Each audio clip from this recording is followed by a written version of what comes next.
Hello दोस्तों, आज से महज कुछ साल पहले ये ब्लास्ट लेबनान के बेरट में हुआ था। इस ब्लास्ट की वीडियो इंटरनेट में ट्रेंड कर रही थी। हर कोई अपने सोशल मीडिया प्लेटफॉर्म से इस वीडियो को शेयर करने में लगा था। जरा खुद को इस जगह में रख कर ये अंदाजा लगाइए कि ये मंजर कितना खौफनाक है। इस ब्लास्ट के आसपास के कई सारे मकान, कई सारी इमारतें चकनाचूर होकर ढह गईं। सैकड़ों की तादाद में लोग मारे गए और हजारों की तादाद में लोग जख्मी हो गए। आज के हमारे इस वीडियो का सवाल ही यही है कि आखिर क्या होता है जब एक शहर में एक बहुत ही ताकतवर ब्लास्ट, यानी कि जब एक न्यूक्लियर ब्लास्ट होता है, तो अचानक से हुई इस तबाही का मंजर कैसा होता है और इस तबाही के मंजर के बाद के हालात कैसे होते हैं। तो चलिए फिर इस वीडियो को जल्दी से शुरू करते हैं। तो दोस्तों, जरा सोचिए कि आप एक शहर के बीचों बीच हैं। लोग अपने कामों में व्यस्त हैं, बच्चे स्कूल जा रहे हैं, नौजवान एग्जाम के लिए जा रहे हैं, दुकानें खुली हुई हैं, रोड में ट्रैफिक है, सब कुछ सामान्य है। फिर यहाँ पर अचानक से होता है एक ब्लास्ट और फिर यहाँ पर सब कुछ रुक जाता है। महज 1 सेकंड से भी कम समय में इस ब्लास्ट का फेज 1 शुरू हो जाता है। 1 मिली सेकंड में प्लाज्मा का एक गोला, जो कि हमारे सूरज से भी ज्यादा गर्म होता है, वो पैदा हो जाता है और फिर पलक झपकते ही 2 किलोमीटर जितना बड़ा एक आग के गोले में तब्दील हो जाता है और तब इस विशालकाय आग के गोले के अंदर जो भी होता है वो खत्म हो जाता है। दोस्तों, जब भी आप तवे या गर्मा गर्म कड़ाही में एक बूंद पानी छिड़कते हैं तो एक झटके में छन की आवाज के साथ वो बूंद गायब हो जाती है। उसी तरीके से ज्यादातर इमारतें, गाड़ियां, पेड़ पौधे और सारे इंसान जो इस आग के गोले के अंदर होते हैं वो पलक झपकते ही भाप में बदल जाएंगे। शुरू में एक छोटी सी रोशनी, फिर एक बहुत ही तेज और जबरदस्त उजाला पूरे शहर को ढक लेगा और अगर ये रोशनी आपके आंखों में पड़ती है तो आप कई घंटों के लिए अंधे हो जाएंगे। इस अचानक से पैदा हुई रोशनी की गर्मी एक थर्मल पल्स पैदा करेगी। ये थर्मल पल्स इतना ज्यादा गर्म और इतना ज्यादा ताकतवर होगा जो कि 13 किलोमीटर के रेडियस के अंदर की सारी चीजों को जला करके राख कर देगा। प्लास्टिक की चीजें, लकड़ियाँ, कपड़े, बाल, इंसानी चमड़ी, हर वो चीज जो जलने लायक है तकरीबन 500 स्क्वायर किलोमीटर के अंदर जलने लगेगी। अगर आप इस थर्मल पल्स के रास्ते में होंगे तो एक पल आप अपने काम में लगे होंगे और अगले ही पल आप आग में लिपटे होंगे और फिर यहाँ पर शुरू होगा फेज 2।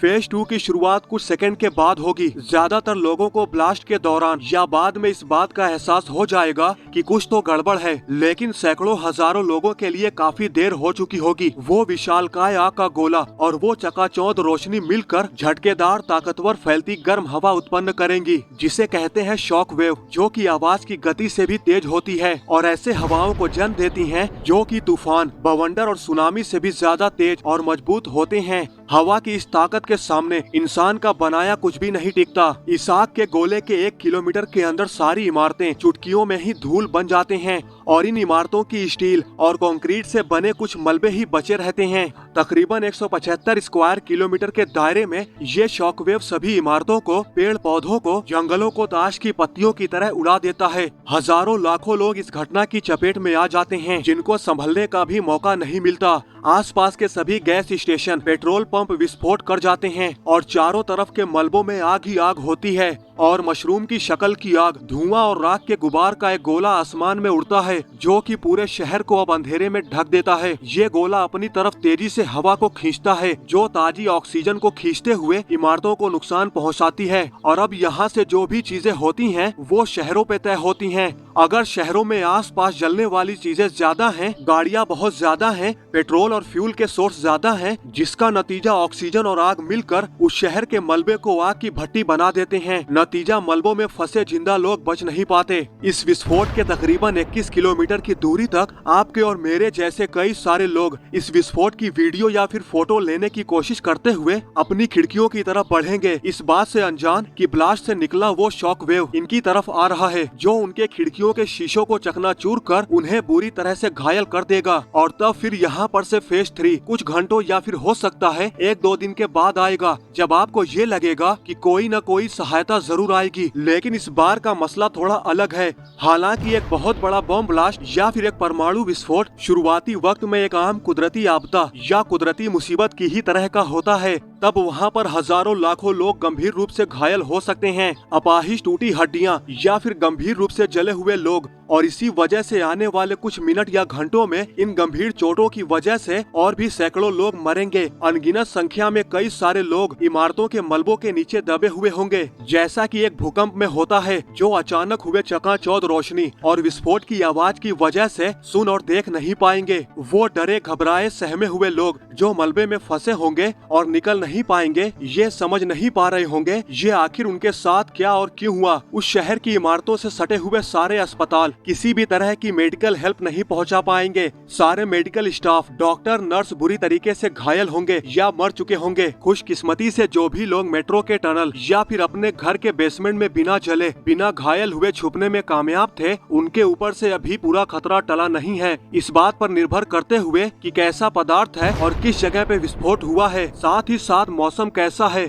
अब यहाँ पर एक काली बारिश शुरू होगी जो आसमान में मंडराती हुई जहरीली रेडियो एक्टिव राख और धूल का मिश्रण होगा जो शहर में बरसना शुरू हो जाएगा। ये राख की बारिश पूरे शहर को और शहर के लोगों को ढक देंगी और अब फिर यहाँ पर से शहर में और शहर के लोगों के लिए रेडिएशन का खतरा शुरू होगा। बचे हुए हर एक जिंदा इंसान और जानवर की हर एक सांस उनके फेफड़ों में जहर खींच रही होगी और इसी वजह से आने वाले कुछ ही दिनों में कई सारे लोग जिन्होंने रेडिएशन को अपने फेफड़ों में हासिल किया है वो गुजर जाएंगे। और इस ब्लास्ट के बाद महज आने वाले कुछ घंटे ही नहीं बल्कि कई दिनों तक लोगों के लिए किसी भी तरह की मदद नहीं आएगी। धुएं और राख के गुबार का असर बहुत ज्यादा होगा, रेडिएशन का खतरा भी बहुत ज्यादा होगा और इसी वजह से लोगों की प्लेन और हेलीकॉप्टर के साथ मदद करना काफी मुश्किल होगा। कम्युनिकेशन यानी कि संचार व्यवस्था पूरे तरीके से ठप होगी। बुनियादी सुविधाएं जैसे रोड ब्रिज नहीं होंगे, ना बिजली होगी, ना ही पानी होगा और ना ही किसी तरह का ट्रांसपोर्ट, ना ही कोई दुकान होगी जहां से लोग अपने लिए राहत सामग्री इकट्ठा कर सकें। आसपास के शहरों से मदद मिलना भी काफी मुश्किल रहेगा और अगर मदद करने की कोशिश भी की जाए तो आसपास के रेडिएशन की वजह से लोगों के ज्यादा करीब जाना काफी घातक होगा। इंसानी सहायता कुछ वक्त के लिए ठप पड़ जाएगी और उस वक्त आपका एकमात्र सहारा होंगे आप खुद। धीरे धीरे लोग मलबों से निकलना शुरू करेंगे। रेडिएशन से भरे अपने हाथों में कुछ बचे कुचे जरूरत के सामान लिए वो दर्द में होंगे, सदमे और जख्मी होंगे। उन्हें खाने की, पीने की और मेडिसिन ट्रीटमेंट की सख्त जरूरत होगी। परमाणु हथियारों से की गई इस तरह की बर्बादी धुएं के छट जाने से या आग के बुझ जाने से खत्म नहीं हो जाती। हमारे आसपास के सभी अस्पताल इस तरह के भीषण बर्बादी को झेलने के लिए नहीं बने हैं। तब हमारे सभी अस्पताल हजारों लाखों की तादाद में आए जख्मी लोगों से भर जाएंगे और आने वाले हफ्तों, महीनों या सालों में बचे हुए लोग रेडिएशन के असर से पैदा हुए कैंसर की वजह से मर जाएंगे। किसी भी देश की सरकार ये नहीं चाहती है कि आप इस चीज के बारे में सोचें, क्योंकि एक न्यूक्लियर ब्लास्ट के परिणाम को रोकने के लिए या काबू करने के लिए हम इंसानों के पास कोई तरीका नहीं है। किसी भी तरह के परमाणु हमलों में तुरंत घायल हुए लोगों की मदद करना नामुमकिन है, क्योंकि ये कोई चक्रवाती तूफान नहीं है, ना ही बाढ़ है, ना ही जंगलों की आग है और ना ही कोई भूकंप, बल्कि परमाणु विस्फोट इन सभी चीजों का मिश्रण होता है जो कि अचानक एक ही बार में एक ही साथ शुरू हो जाता है। और इसी वजह से हमारी इस दुनिया में ऐसा कोई देश नहीं है जो कि इस तरह के हमले के लिए तैयार हो। गुजरे कई सालों में दुनिया काफी बदल गई है। दुनिया भर के लीडर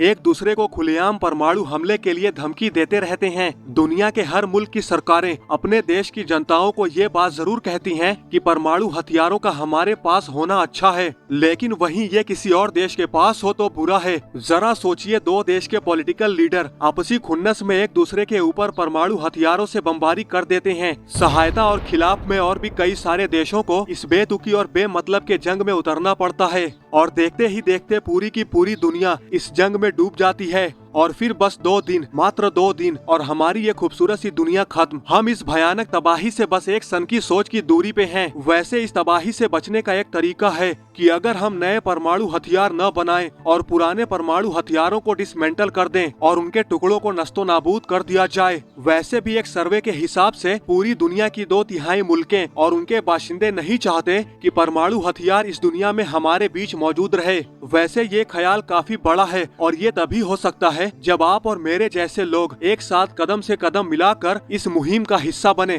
तो दोस्तों, आज के लिए बस इतना ही। आई होप आपको ये वीडियो जरूर पसंद आई होगी। अगर आपको ये वीडियो पसंद आई है तो लाइक और शेयर करना न भूलें और ऐसी ही इंटरेस्टिंग वीडियो देखने के लिए हमारे चैनल को सब्सक्राइब करना तो बिल्कुल भी न भूलें। तो मिलते हैं नेक्स्ट वीडियो में। जय हिंद।